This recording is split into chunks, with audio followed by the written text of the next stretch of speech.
ये कोई घनावाकार वस्तु है, इस घनावाकार वस्तु पर आपकी फेसेस दिए हुए, face A B C D, ठीक है ना, और ई एफ जी एच, बाकी फेसेस भी हैं, 3 से 4 फेसेस हैं।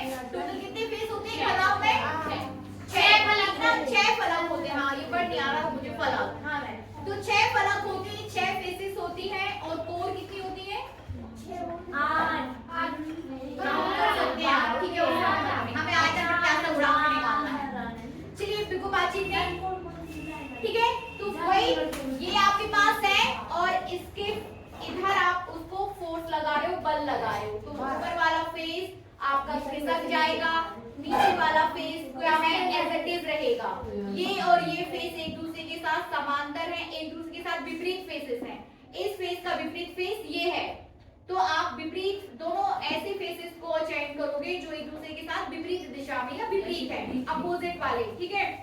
एक ये और एक ये, आपने यहाँ पे बल लगाया तो ऊपर वाला फेस क्या हो जाएगा? खिसक जाएगा। ये पॉइंट, ये और ये 4 पॉइंट्स क्या है? खिसक जाएंगे, खिसक जाएंगे ना। तो वही चित्र में आपको दिखाया गया है, ऊपर वाला नीचे वाला फेस एज इट इज रहेगा, और ऊपर वाला फेस क्या है? फोर्स लगाने पर खिसक गया, तो ए पॉइंट ए डैश पे आ जाएगा, मतलब ये वाला पॉइंट क्या हो जाएगा? A dash. दूसरे कलर से बना रही हूं मैं। बी वाला पॉइंट क्या हो जाएगा यहाँ? B dash. ये खिसकेगा सी, तो इस पॉइंट को आप क्या नाम दोगे? C dash. और ये वाला पॉइंट खिसक जाएगा, तो इसे क्या नाम दोगे? डी डैश दोगे ना, डी डैश। इन सबको मिला दो, ए डैश को बी डैश से, सी डैश को डी डैश से मिला दीजिए, इस तरीके से ये मिल जाएंगे, ठीक है ना। और ये पॉइंट जाके आपका इधर भी मिलेगा, और ये पॉइंट जाके आपका यहाँ पे भी मिलेगा, वो वाले भी मिलेंगे ना, बी और सी इधर मिलेगा, ये सीधा जाएगा, ठीक है ना। जैसे ये इसके साथ था तो ये इसके साथ सीधा जाएगा, इधर मिलेगा। और वो बी और जी के साथ मिलेगा, बी कौन सा? बी डैश जी नहीं, बस इतने ही पॉइंट अपने चुके हैं। मैम वो ठीक है? अब यहाँ देखो, आप अपरूपण विकृति यहाँ निकालोगे। अपरूपण विकृति क्या होती है? x by l, theta equals to x by l। तो यहाँ पर आपका ये जो लेंथ है ये l हो जाएगा, और ये डिस्टेंस x हो जाएगी, और ये हो जाएगा आपका थीटा, ठीक है ना। कोणीय विस्थापन, ये कोणीय विस्थापन यहाँ पे थीटा दिखाएगा, ठीक है ना। ये क्या दिखाएगा आपका? x क्या दिखाता है? विस्थापन, ठीक है ना, विस्थापन दिखाएगा। दो फेस के बीच आपेक्षिक विस्थापन, और L क्या दिखाता है? ठीक है ना। तो ये थीटा इक्वल्स टू यहाँ से आपका x by l आ जाएगा। इतना पूरा कंप्लीट करिए, उसके बाद हम आगे बढ़ते हैं। नहीं मैम, जल्दी करिए और नोट करिए, लिखिए। जब किसी वस्तु पर, जल्दी करिए, इसको भी कंप्लीट करना है हमें। जब किसी वस्तु पर कोई बाह्य बल एक समान रूप से, कोई बाह्य एक समान बल, कोई बाह्य एक समान बल, फिर से देखिए, जब किसी वस्तु पर कोई बाह्य एक समान बल, कोई बाह्य एक समान बल, बाह्य एक समान बल एक पृष्ठ को स्थिर रखकर, एक पृष्ठ को स्थिर रखकर दूसरे विपरीत पृष्ठ पर, दूसरे विपरीत पृष्ठ पर, विपरीत पृष्ठ पर उस पृष्ठ के समांतर दिशा में, समांतर दिशा में लगाया जाता है, लगाया जाता है, तो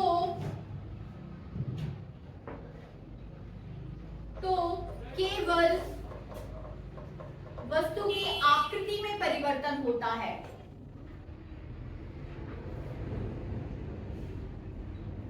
आकृति में परिवर्तन होता है, आयतन वही रहता है, ठीक है ना। वस्तु की आकृति में परिवर्तन होता है, आयतन वही रहता है, आयतन नहीं बदलता है, सिर्फ क्या है, आकृति बदल रही है। ठीक है ना, आगे करिए।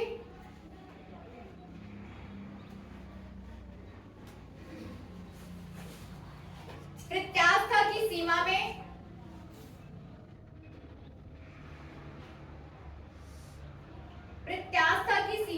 अपरूपण प्रतिबल तथा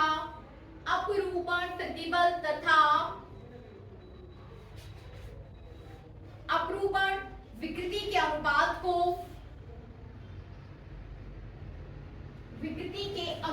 को उस पदार्थ का दृढ़ता गुणांक कहते हैं। उस पदार्थ का दृढ़ता गुणांक कहते हैं। इसे ईटा द्वारा प्रदर्शित किया जाता है। ईटा, ठीक ना, इस तरीके से बनाइए। इसे ईटा द्वारा प्रदर्शित किया जाता है। ठीक है ना, ईटा, इसे ईटा द्वारा प्रदर्शित किया जाता है। बनेगा, ऐसा उठाओ और नीचे तक लेके आओ। एन बना जाए, चलो चलो, है ना, ईटा द्वारा प्रदर्शित किया जाता है। चित्र से स्पष्ट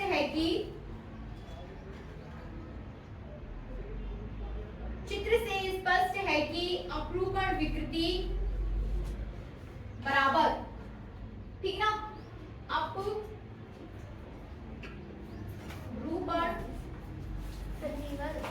विकृति बराबर, लिखिए, अपरूपण विकृति बराबर angle A dash, angle A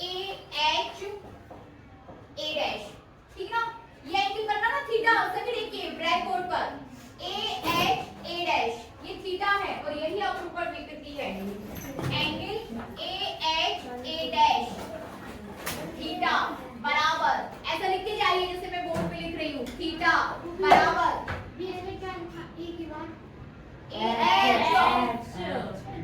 हम ऐसे बनाते हैं, ए डैश, ठीक है ना, इक्वल्स टू थीटा, फिर इक्वल्स टू, अब आप बताइए थीटा इक्वल्स टू कितना हो जाएगा, A dash upon H A, X by L कर दो, एक्स बाय एल, तो A dash upon A H आएगा ना, ए डैश अपॉन कोण बटे त्रिज्या वही लगाया जा रहा है, कोण कितना है, theta equal to A dash upon A H बराबर एक्स अपॉन एल। हाँ, A dash upon A H, तो ए डैश कितना है, एक्स अपॉन एल बनेगा। चलिए आगे करिए, एक्स बाय एल आ गया, अपरूपण प्रतिबल बराबर, ठीक है, ये हो जाएगी अपरूपण विकृति। अब नीचे करिए अपरूपण प्रतिबल,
अपरूपण विकृति। ठीक है, कर दीजिए। अपरूपण प्रतिबल कितना है? F upon F upon A। ये आपके पास x by L। आगे सॉल्व कर दो। F by A L by x। FL upon AX। FL upon AX। Eta equals to, finally आपको ईटा मिल गया है FL अपॉन AX। फिर वही मात्रक विमेय सूत्र वो आपको लिख लेना है। मात्रक और विमेय सूत्र सबसे बनता है निकालते, ठीक है ना। तो ये आपने आज दृढ़ता गुणांक भी देख लिया। फटाफट इसे कंप्लीट करिए।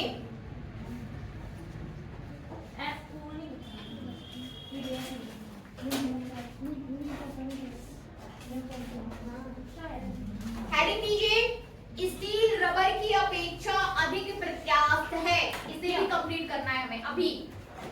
स्टील रबर की अपेक्षा अधिक प्रत्यास्थ है, ठीक है ना। कैसे सिद्ध करें? स्टील रबर की अपेक्षा अधिक प्रत्यास्थ है। नेक्स्ट हेडिंग, ठीक है, ये साफ कर दो। वेरी गुड, है ना।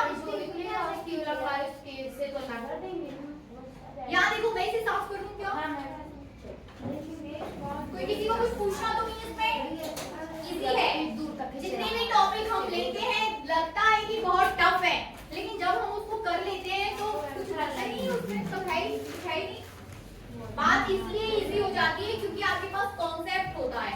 अभी जितने भी आपने प्रत्यास्थ गुणांक निकाले, चाहे आपके पास आयतन प्रत्यास्थ गुणांक हो, चाहे यंत्र प्रत्यास्थ गुणांक हो, चाहे दृढ़ता गुणांक हो, सब में आपने किया क्या है? प्रतिबल बटे विकृति, प्रतिबल बटे विकृति।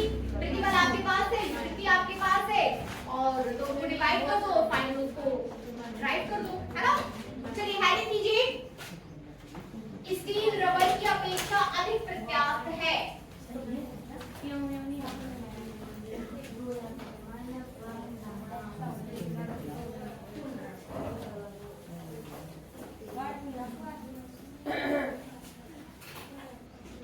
ठीक है, क्या सिद्ध करने जा रहे हैं हम कि स्टील रबर की अपेक्षा अधिक प्रत्यास्थ है।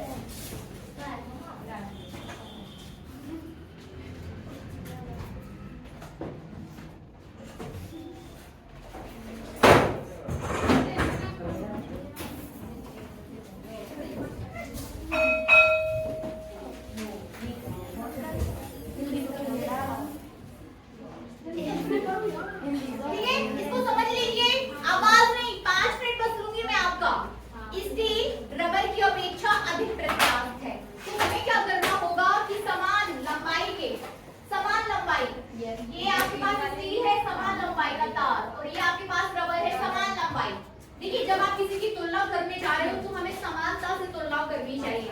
आप क्लास 11 थे, आपका कंपटीशन 11th के बच्चों के साथ ही रहेगा। हम आपका कंपटीशन 12th के बच्चों के साथ नहीं कर सकते, तो हम किसका कंपटीशन करा रहे हैं? रबर और स्टील का।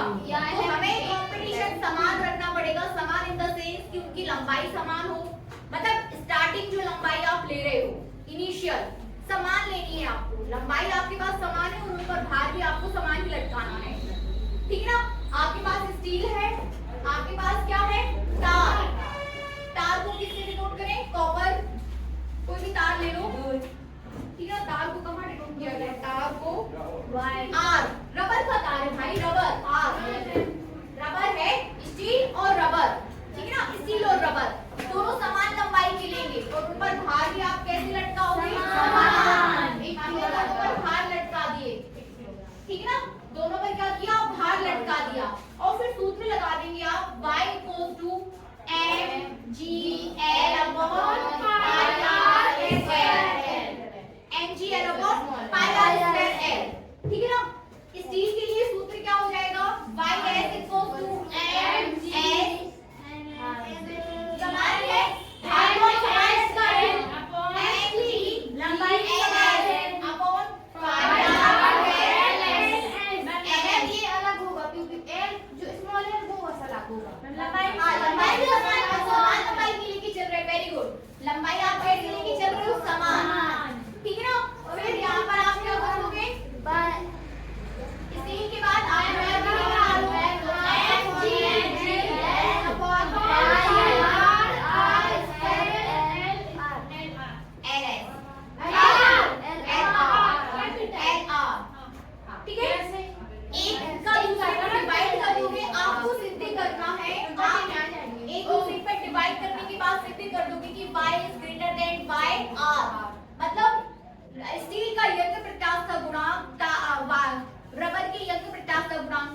प्रत्यास्थोग्राम को ज्यादा सिद्ध कर दोगे एक दूसरे के साथ डिवाइड करके, अब आपकी चीजें कैसे डिवाइड हो जाएंगी? LS आपका कम रहेगा, रबर ज्यादा खिंच जाता है, ठीक ना? LS कैसा रहेगा? कम, और LR क्या रहेगा? ज्यादा। कंपेयर करोगे आप तो आप YS ज्यादा पाओगे, YR कम, ठीक ना? तो जिसका यंग प्रत्यास्थोग्राम से ज्यादा रहता है वो चीज उतनी अधिक प्रत्यास्थ होती है। फाइनल करने पर आपको मिलेगा YS is greater than YR। एक दूसरे के साथ डिवाइड कर दोगे और आप फिर बता सकते हो कि हाँ स्टील रबर की अपेक्षा अधिक प्रत्यास्थ है। बनेगा? सभी से बनेगा? चलिए कल हम दूसरे टॉपिक्स लेंगे, ठीक ना? इससे रिलेटेड बहुत सारे टॉपिक्स, इस चैप्टर के कई सारे टॉपिक्स हम कवर कर चुके हैं। कल हम कुछ और पढ़ते हैं। Dismiss class